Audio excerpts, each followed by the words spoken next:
Welcome back to my YouTube channel world literature. आज जो topic हम डिस्कस करने वाले हैं वो है inferno canto 2 and 3 the divine comedy bye दांते अलिगिरी। हम दांते अलिगिरी की द डिवाइन कॉमेडी को डिस्कस कर रहे हैं। ऑलरेडी जो है वो हम इन्फर्नो के हिस्टोरिकल कॉन्टेक्स्ट को, इंट्रोडक्शन को और कैंटो फर्स्ट को जो है वो अपनी लास्ट लेक्चर में डिस्कस कर चुके हैं। उसका जो लिंक है वो आपको डिस्क्रिप्शन में मिल जाएगा। अगर आपने द डिवाइन कॉमेडी को समझना है, इन्फर्नो को समझना है और दांते ने इसको किस तरह से लिखा है, तो प्रीवियस लेक्चर को देखना बहुत ज़्यादा इंपॉर्टेंट है। क्योंकि हिस्टोरिकल कॉन्टेक्स्ट पता होगा तो आपको पता चलेगा कि डिवाइन कॉमेडी की बेस क्या है और उसको लिखा क्यों गया था। इन्फर्नो की जो कैंटो 2 एंड 3 है, आज हम इनको डिस्कस करेंगे।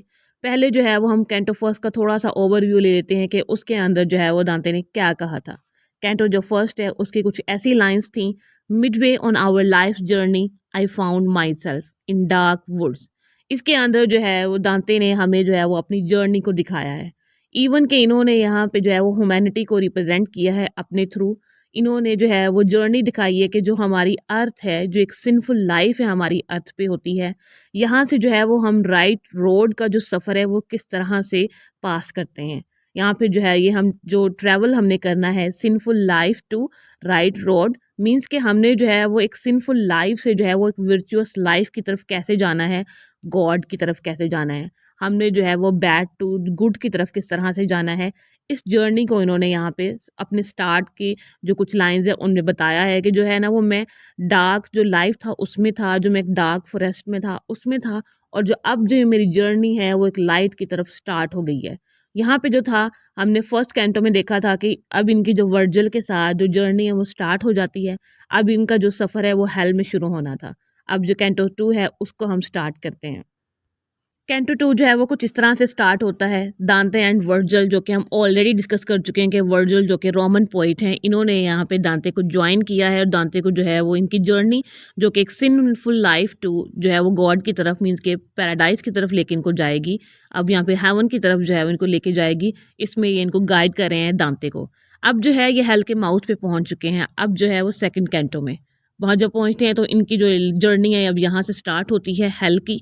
दांते जो है वो यहाँ पे जो है आते हैं तो एक्सपीरियंस करते हैं कि इनकी जो अब लाइफ है यहाँ पे, ये जो खुद को है ना, अब आगे फर्दर बहुत सारी इनके आगे डिफ़िकल्टीज़ आ रही हैं। हेल जो है उसका इन्वायरमेंट ऐसा है कि जो है ना ये थोड़े से यहाँ पे फ्राइटन्ड हैं दांते। दांते हेल के माउथ पे खड़े हैं और यहाँ पे कुछ जो है ना वो रिकॉल करते हैं। इनको याद आता है कि जो है ना इनकी लाइफ में 2 मैन ऐसे थे जो आफ्टर लाइफ को देखने के लिए गए थे इस वर्ल्ड से और वो वापस आए थे। उनके इनको नाम याद आते हैं, जिसमें अपोस्टल पॉल हैं सबसे पहले। अपोस्टल पॉल ने जो है वो हेवन का थर्ड जो सर्कल है उसको जो है विजिट किया था। सेकंड जो करेक्टर था वो इन्होंने जिनको रिकॉल करते हैं वो है एनीस का। एनीस ने जो है वो हेल को जो है फेस किया था, यहाँ पर वहाँ को विजिट किया था जाके, जो कि वर्जल की एनीड जो कि इनका वर्क है उसमें था करेक्टर एनीस का। इन दोनों को याद करते हैं। दांते कहते हैं कि मैं जो वो उनसे लेस वर्थी हूँ, मैं उनकी तरह स्ट्रांग नहीं हूँ और मैं जो अब हेल में हूँ मैं यहाँ पे सर्वाइव नहीं कर सकूँगा और ये जो मेरा पैसेज है यहीं पे रुक जाएगा और मैं हमेशा जो है वो हेल में रहूँगा और मैं कभी जो है अपनी रियल लाइफ में वापस नहीं जा पाऊँगा। वर्जिल दांते को यहाँ पे थोड़ा सा डांटते हैं कि तुम जो है वो यहाँ पे कितने बुज़दिल जो तरीके से जो है वो बिहेव कर रहे हो, मीन्स कि तुम्हें डर किस बात का है। देन जो है वर्जिल इनको रीअश्योर करवाते हैं दांते को कि जो है वो मैंने तुम्हें किस तरह से फाइंड आउट किया और मैं किस तरह से तुम्हारी हेल्प के लिए आया हूँ, जो मैं तुम्हें गाइड कर रहा हूँ इसके बिहाइंड एक रीज़न है। वो उनको रीज़न बताते हैं वर्जिल जो है वो दांते को। वर्जिल बताते हैं कि एक वुमन है जिसने जो है वो इनके ऊपर, इसको बहुत ज़्यादा रहम हुआ दांते के ऊपर। दांते जो हैं वो यहाँ पे जब भटक गए थे इस जंगल में, घने जंगल में, तो जो है वो एक वुमन थी ऊपर हेवन से, जो है वो एक लेडी आई थी हेल में। वर्जिल क्योंकि हेल में रहते हैं इस वजह से अब वो वर्जिल के पास आती हैं और कहते हैं कि जो है तुम जाके ना वो दांते की हेल्प करो, इस जो फॉरेस्ट है ना वो निकलने में इसकी हेल्प करो दांते की। अब जो लेडी थी उनका नाम था बेट्रिस। बेट्रिस जो कि मैंने आपको बायोग्राफी में बताया था दांते की जीएफ थी, मीन्स के बीट्रिस वही जीएफ है दांते की जो इनसे डिपार्टेड हो गई थी, जो इनसे दूर हो गई थी और अब वो जो है वो एक ब्लेस्ड प्लेस में है, हेवन में है। ये जानकर जो है वो दांते को बहुत ज़्यादा हैप्पीनेस होती है। फर्दर फर्दर बीट्रिस के बारे में बताते हैं दांते को कि बीट्रिस जो है वो बहुत ज़्यादा डरी हुई थी या फिर वो रो रही थी, मीन्स कि वो उसके लिए बहुत ज़्यादा परेशान थी दांते के लिए। दांते को बहुत ज़्यादा खुशी होती है ये सुन के कि उनकी जो बिलव्ड थी वो उनके लिए कितनी केयर करती है, और हेवन में भी इवन जो है वो उसने जो है वो इतनी हेल्प की दांते की, उनको जो है वो डार्क फॉरेस्ट से निकलने के लिए जो है वो वर्जिल की यहाँ पे गाइडेंस जो है वो भेजी है। फर्दर जो है अब जो है वो हमारा कैंटो नंबर 3 जो है वो स्टार्ट होता है। वर्जिल एंड दांते जो है वो अब हेल के गेट पे पहुंच चुके हैं। अब वहाँ पे जो है वो इनको कुछ लाइंस लिखी नज़र आती हैं जहाँ पे लिखा होता है abandon all hope you who enter here, कि जो भी यहाँ पे एंटर हो रहा है अपनी सारी जो होप्स हैं उनको जो है यहाँ पे ख़त्म करके आना, उनको जो है वो पीछे ही छोड़ के आना। इनको पढ़ के जो है वो दांते थोड़ा सा खौफजदा यहाँ पे हो जाते हैं, मीन्स कि उनको पता नहीं था कि अब हेल में होने क्या वाला है। इस वजह से जो है वो बहुत ज़्यादा डरे हुए हैं दांते। अब जो वर्जिल के साथ इनकी जो जर्नी है वो हेल में स्टार्ट हो जाती है। अब जो है यहाँ पे जब देखते हैं दांते जो हैं वो लोगों को देखते हैं वो बहुत ज़्यादा सफ़र कर रहे हैं, वो लोगों के साथ जो है वो बहुत ज़्यादा ऑपरेशन हो रहा है, उनको पनिशमेंट दी जा रही है। ऑब्वियसली जो भी सिंस किए थे अर्थ पे उनका जो रिज़ल्ट है वो हेल में अब लोगों को यहाँ पे मिल रहा है। इनकी टॉर्मेंट जो कंडीशन है, उनकी जो क्राइज़ हैं, उन सबको दांते जो है वो ऑब्ज़र्व करते हैं। वर्जिल जो हैं वो देन एक्सप्लेन करते हैं इन सोल्स के बारे में जो हेल में हैं। बताते हैं कि ये जो इस पार्ट में हेल के लोग रह रहे हैं, ना ही इन्होंने कोई अच्छा काम किया है, ना ही इन्होंने कोई बुरा काम किया है।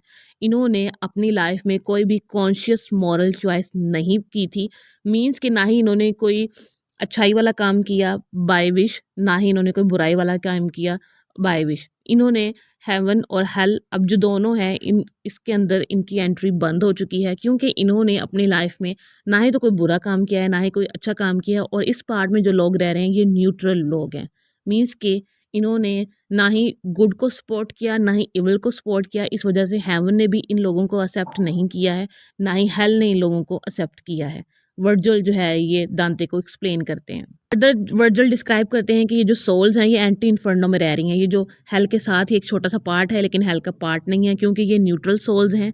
अभी इनके साथ ना कुछ हो ऐसा रहा है कि इनके पास फ्लाइज हैं, वैस्प्स हैं, जो कंटिन्यूअली जो है ना वो इनको बाइट कर रही हैं। इनका जो ब्लड है वो उसको सक कर रही हैं, इनके जो टीयर हैं उनको सक कर रही हैं। मीन्स कि यहाँ पे जो इनकी कंडीशन है वो काफ़ी बैड है। और इन सोल्स के साथ जो है ना इनको जो है वो कुछ ऐसे एंजल्स ने भी ज्वाइन किया हुआ है जो कि न्यूट्रल एंजल्स थे, जिन्होंने जब हेवन में वार हुई थी ना ही उन्होंने गॉड को सपोर्ट किया था, ना ही उन्होंने सैटर्न को सपोर्ट किया था। तो उनको दोनों को सपोर्ट करने की ना वजह ये थी कि वो भी जो है वो न्यूट्रल बिहेव कर रहे थे। मीन्स कि ना ही उन्होंने गुड को सपोर्ट किया उन एंजल्स ने, ना ही उन एंजल्स ने बैड को सपोर्ट किया। इसलिए इन न्यूट्रल सोल्स के साथ कुछ न्यूट्रल एंजल्स भी इसी पार्ट में जो है वो एंटी इन्फर्नो में रह रहे हैं। वर्जिल जो है वो दांते को हेल के इस पार्ट के बारे में जो है वो एक्सप्लेनेशन दे रहे हैं। वहाँ पे जो लोग हैं जो पनिशमेंट अब फेस कर रहे हैं उन सब की डिटेल जो है वो दांते को देते हैं वर्जिल।